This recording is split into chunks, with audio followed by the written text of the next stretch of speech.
Жазғытұрымның жайма шуақ күні. Аспан ашық, күн күлімдеп тұр. Қаладағы сәнді тойханалардың бірінде ұзату тойы өтіп жатқан кез. Қызыл көйлекті, үкілі сәукеле киген жас келін Аружан жымиып тұрса да көзіндегі мұңды көлеңке байқалады.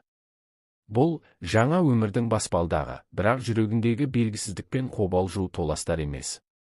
Аружан қаланың тәрбиесінде өскен, жоғары білім алған, ұстаздықты енді ғана бастап жүрген қыз. Ата-анасы оны ұзатуға қимай, көз жасын тыя алмай, ақ батасын беріп жатыр. Тойдың сән салтанаты өтсе де, ішіндегі қорқыныш, бейтаныс ортаға, мүлде басқа өмірге қадам басудың үрейі. Босаға аттаған күннен бастап Аружанның өмірі мүлде өзгерді. Ол барған ауыл, жарқырау ауылы. Атына сай, табиғаты тамаша болғанымен, адамдардың өмір сүру салты, әдет-ғұрпы қаладан өзгеше. Енесі Шара апай ауылға аты мәлім, көп жыл мектепте мұғалім болған, қатал мінезді, тәртіп пен тиянақтылықты өмірінің басты қағидасы еткен адам. Алғашқы күннен ақ келін мен ене арасында үнсіз жарыс басталды. Шара апай келіннің әр ісіне мұқият қарап, сыни көзбен бағалайтын. Таң намаздан тұрмады, шайды дұрыс құймады, қонақтың алдында отырды деген сынды сөздер естіліп жатты. Аружан да үндемей, өз-өзін үйретіп, ешкімге қарсы сөз қайырмауға тырысты. Күн сайын таңғы сағат 6-да тұрып, үйді жинау, шай дайындау, сиыр сауып үйрену оның жаңа күн тәртібі болды.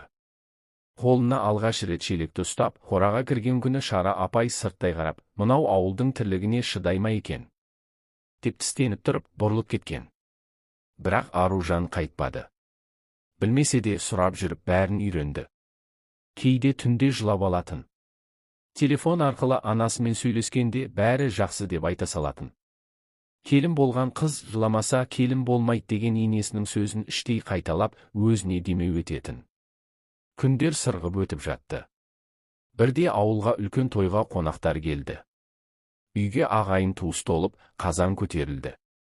Аружан алғаш рет жалғыз өзі ас әзірледі. Етті дәмді етіп пісіріп, дастарханды сәндеп жайды. Қонақтар разы болып тарқасты.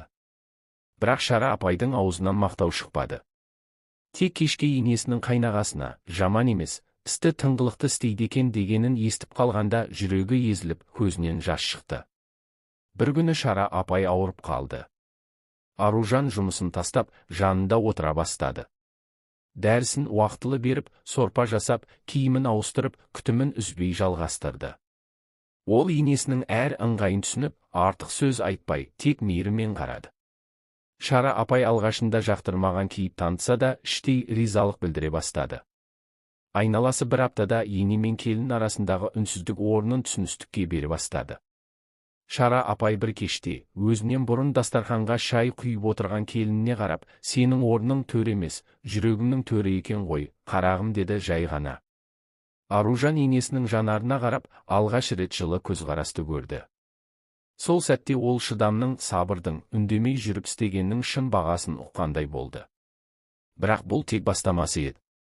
Көктем аяқталып, жаз келді. Ауылдың тірлігі қызған шақ. Шара апайдың сырқаты асқынып жатып қалды. Бұрын соңды төсек тартып көрмеген ене үшін бұл ауыр кезең болды. Ауру адамның мінезі де өзгеріп, шүкіршілікті ұмытып, кейде ашуланып, кейде жылап алатын күйге түсті. Аружан бұл жолы мүлде басқа қырынан көрінді. Таң атпай тұрып, енесінің дәрісін дайындап, бөлмесін желдетіп, жуындыру, киімін ауыстыру сияқты күтімдерді мүлтіксіз атқарды.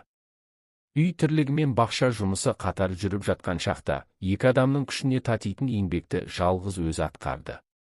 Ауыл адамдары да таң қалып жүрді. Бұрын, қаланың қызы, ерке шығар деген сөздер айтылғанымен, бүгінде жұрт Аружанды мақтай бастады. Көпті көрген Бәтима апа бір күні көрші келіндерге, бұл келін шын жүректен қызмет қылып жүр. Сабыры бар, ниеті түзу. Енесі де түсінер деді. Шара апай өз сырқатының ауырлығын сезінген сайын, келініне қарап іштей күрсініп жатты.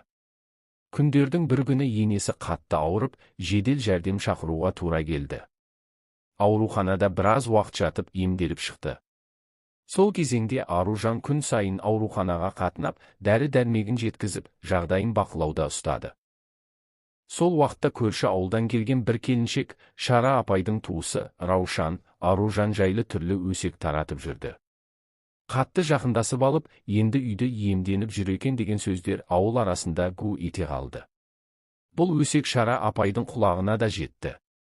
Бір кеште Шара апай екеуі шай ішіп отырған кезде, адамдар неге бұлай ойлайды екен? Деді Аружан көзін төмен салып. Адамдардың сөзі желмен ұшатын тозаң ғой, қарағым. Бірақ сенің ісің топыраққа егілген тұқымдай. Ертең бәрі көктейді, көрінеді, деді инесі байыппен. Осы сөзден кейін екеуінің арасы бұрынғыдан да жақындай түсті. Шара апай келіннің қолын ұстап, менің кешегі сыншылдығым саған сынақ болған шығар. Бірақ сен сол сыннан сүрінбей өттің деп көзіне жас алды. Бұл сәтте Аружан да жылап отырды. Ол тек жақсы келін болғысы келген, бірақ бұл жолда қаншама шыдам мен сабыр, іштей күрес болғанын бір Алла ғана білетін. Жаздың аяғына қарай ауылда үлкен ас берілетін болды. Бұл Шара апайдың марқұм күйеуінің жылдық асы еді. Дайындық қызу басталып, ауыл тұрғындары мен туыстар жинала бастады. Осы сәтте Аружан барлық шаруаны өз мойнына алды. Үйге келгендерге дастархан жайып, қонақтарды қарсы алу, ас мәзірін ұйымдастыру, бәрін өзі тиянақтап атқарды. Ауыл ақсақалдары мен үлкен әжелер Шара апайдың келінін мақтап, батасын беріп жатты. Бір қонақ, мына келініңіз Алланың берген шын сыйы екен. Шүкір етіңіз дегенде, Шара апай үнсіз көзін сүртті. Сол күні кешке үй іші тынышталып, бар шаруа біткен соң, Шара апай Аружанды шақырып алып, қарағым, мен саған алғаш күннен ауыр сөздер айттым. Бәлкім, қаттырақ кеткен шығармын. Бірақ сен маған анамдай қамқор болып, өз баламнан артық күттің. Мен сені көп уақыт сынадым. Ал сен бір ауыз сөз қайырмадың. Сол үшін саған мың да бір рахмет, деді жылап отырып.